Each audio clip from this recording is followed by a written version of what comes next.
So I understand that this meeting was planned on the slogan "Wars, from wars to still." And I am illustrating still, which of course I'm not agreeing with, because although I am 94, I'm not still working. And anybody who asks me, are you still doing this or that, I don't answer, because I'm not doing things still. I'm doing it like I always did. I still have, or did I use the word still? I didn't mean that.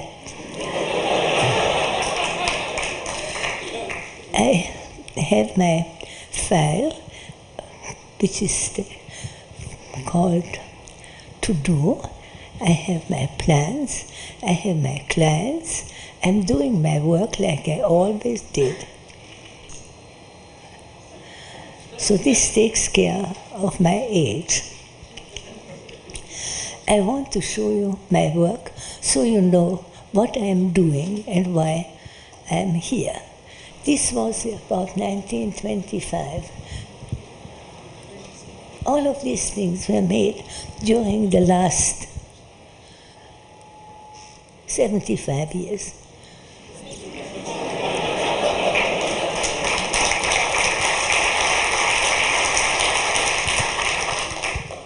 Well, of course, I'm working since 25, doing more or less what you see here.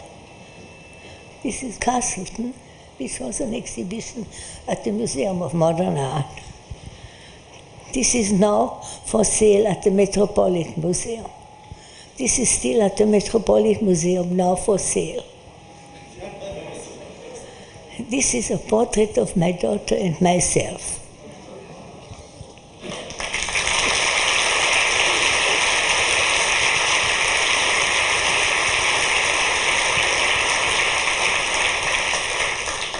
Well, these were some of the things I made.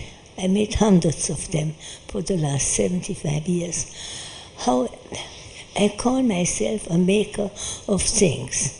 I don't call myself an industrial designer because, among other things, industrial designers want to make novel things. Novelty is a concept of commerce, not a aesthetic concept. The Industrial Design magazine, I believe, is called Innovation. Innovation is not part of the aim of my work.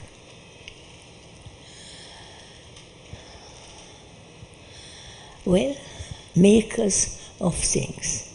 We make things more beautiful, more elegant, more comfortable than just the craftsmen do. I have so much to say, I have to think what I'm going to say.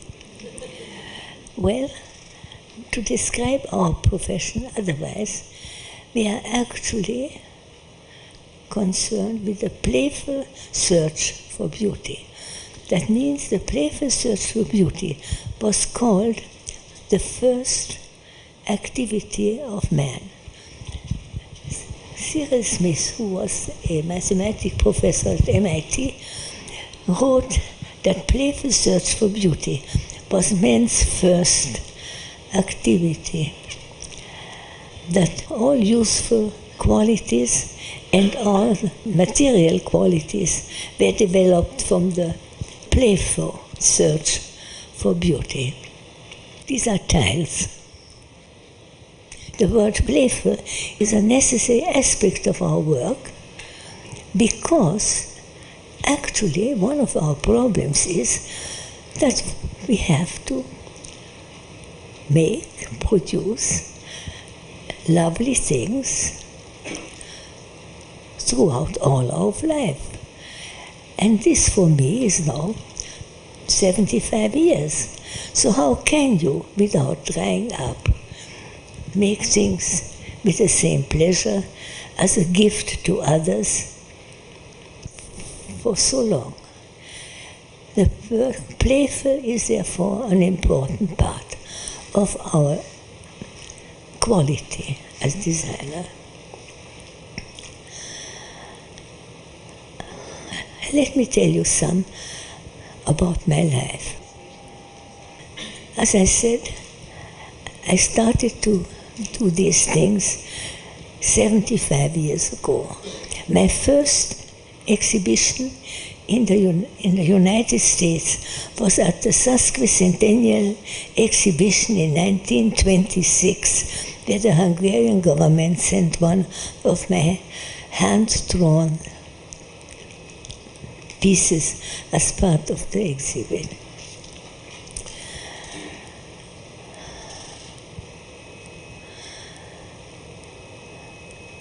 My work actually took me through many countries and showed me a great part of the world. This is not that they took me. The work didn't take me. I made the things, particularly because I wanted to use them to see the world. I was incredibly curious to see the world, and I made all these things, which then finally did take me to see many countries and many cultures. I started as an apprentice to a Hungarian craftsman, and this taught me what the guild system was in Middle Ages. The guild system, that means when I was an apprentice, I had to apprentice myself in order to become a pottery master. In my shop where I studied or learned, there was the traditional hierarchy of master, journeyman, unlearned worker, and apprentice. And I was the apprentice. The work as an apprentice was very primitive. That means I had to actually learn every aspect of making pottery by hand. We mashed the clay with our feet when it came from the hillside. After that, it had to be kneaded, it had to then go in kind of a mangle, and then finally it was prepared for the throwing. And there I really worked as an apprentice. My master took me to set ovens, because this was part of oven making, oven setting in the time. And finally, I received a document that I had accomplished my apprenticeship successfully, that I had behaved morally, and this document was given to me by the Guild of Roof Coverers, Well Diggers, Oven Setters, Chimney Sweeps, and Potters. I also got at the time a workbook which explained my rights and my working conditions, and I still have that workbook. First, I set up a shop in my own garden and made pottery, which I sold on the marketplace in Budapest. And there I was sitting, and my then boyfriend, I didn't mean it was a boyfriend like it is meant today, but my boyfriend and I sat at the market and sold the pots. My mother thought that this was not very proper, so she sat with us to add propriety to this activity. However, after a while, there was a new factory being built in Budapest, a pottery factory, a large one, and I visited it with several ladies and asked all sorts of questions of the director. Then the director asked me, why do you ask all these questions? And I said, I also have a pottery. So he asked me, could he please visit me? And finally he did, and explained to me that what I did now in my shop was an anachronism, that the Industrial Revolution had broken out, and that I rather should join the factory, where he made an art department for me, where I worked for several months. However, everybody in the factory spent his time at the art department. The director, they said there were several women casting and producing my designs now in molds, and this was sold also to America. I remember that it was quite successful. However, see, the director, the chemist, model maker, everybody concerned himself much more with the art department, that means with my work, than making toilets. So finally they got a letter. They got a letter from the center, from the bank who owned the factory, said, make toilets setting behind the art department, and that was my end. So this gave me the possibility, because now I was a journeyman, and journeymen also take their satchel and go to see the world. So as a journeyman, I put an ad into the paper that I had studied, that I was a down-to-earth potter's journeyman, and I was looking for a job as a journeyman.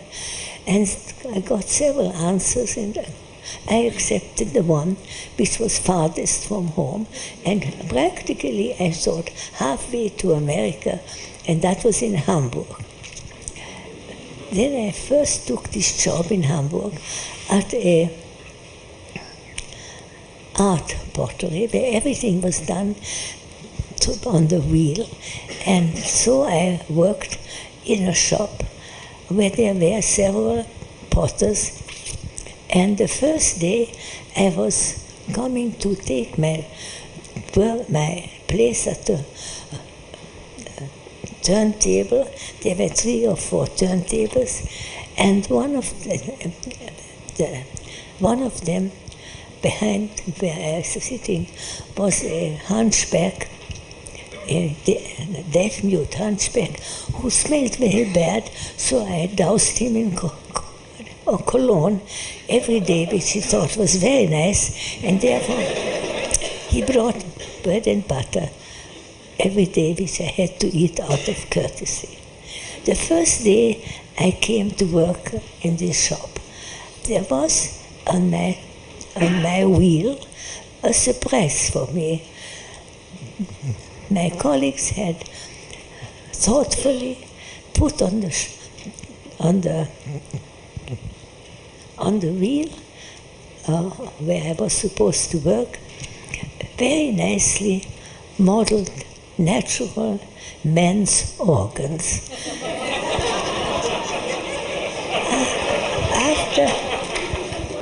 After I brushed them up with a hand motion, I finally was now accepted and worked there for some 6 months. This was my first job.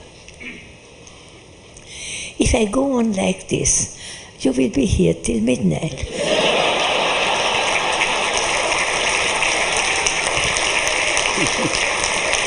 So I will try to speed it up a little.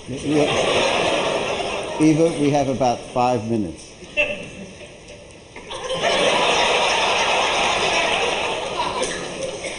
Are you sure? Yes. I am sure. If you are sure, I have to tell you that within 5 minutes I will talk very fast. And actually, my work took me through many countries, because I used my work to fill my curiosity. And among other things, other countries I worked was in the Soviet Union, where I worked from